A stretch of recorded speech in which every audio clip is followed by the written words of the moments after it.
Hello guys, कैसे हैं आप। स्वागत है आपका मेरे channel Syed tech and information पे। तो गाइस, आज हम जो है कंपाउंड सेंटेंस के बारे में डिस्कस करेंगे। मिश्रित वाक्य क्या होता है। तो चलिए गाइस, बिना वक्त गवाए वीडियो को शुरू करते हैं।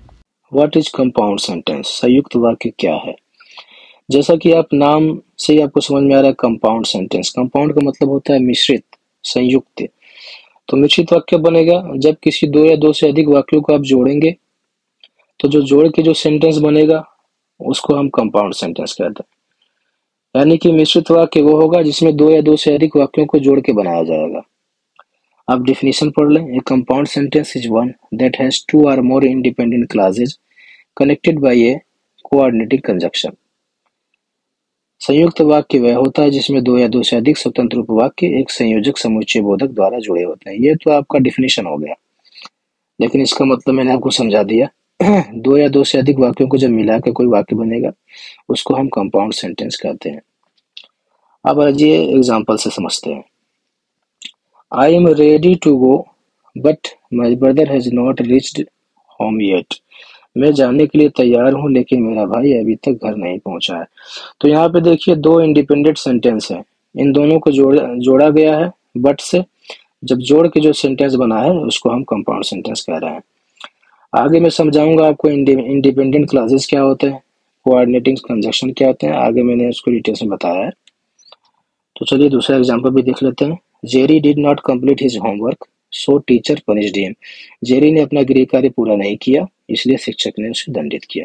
तो यहाँ भी देखिए, दो वाक्यों को जोड़ा गया है। जो जोड़ने के लिए जो वर्ड यूज किया गया है सो, यानी ये जो वर्ड है इन दोनों को जोड़ रहा है, दोनों सेंटेंसों को जोड़ रहा है। कभी भी ध्यान दीजिएगा, दो वर्डों को जोड़ के कोई सेंटेंस, कोई कंपाउंड सेंटेंस नहीं बनता है। कभी भी हम बात करेंगे तो दो सेंटेंसों को जो जोड़ता है, जोड़ने के बाद जो वर्ड आता है, जो सेंटेंस आता है, उसको हम कंपाउंड सेंटेंस कहते हैं। चलिए हम इंडिपेंडेंट क्लॉजेस के बारे में पढ़ लेते हैं। स्वतंत्र वाक्यांश, जैसा कि आपको नाम से समझ में आ रहा है, स्वतंत्र यानी फ्रीडम।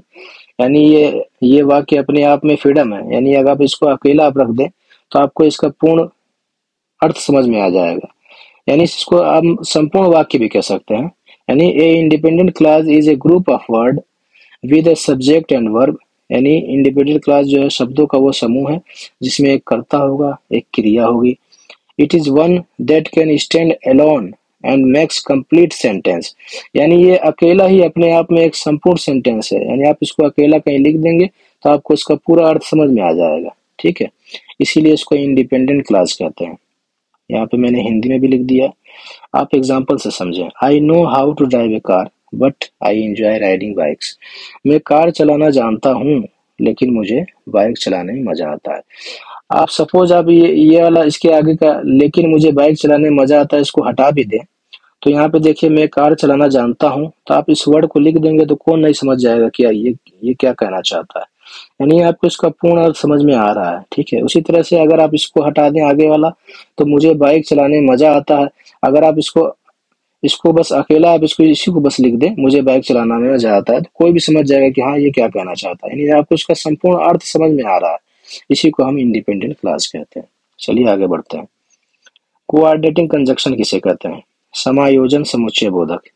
ये तो हिंदी थोड़ा टफ लग रहा है आपका, लेकिन इसका सीधा सरल अर्थ यह है कि दो वाक्यांशों को जोड़ने के लिए जो हम वर्ड यूज करते हैं उसी को समायोजन समुच्चय बोधक कहते हैं या कंजंक्शन कहते हैं। ठीक है, देखिए डिफिनीशन भी है। Quadratic conjunction is a short word that is used in a sentence to link और ज्वाइन टू और मोर वर्ड्स, phrases और clauses that have equal grammatical and syntactic importance।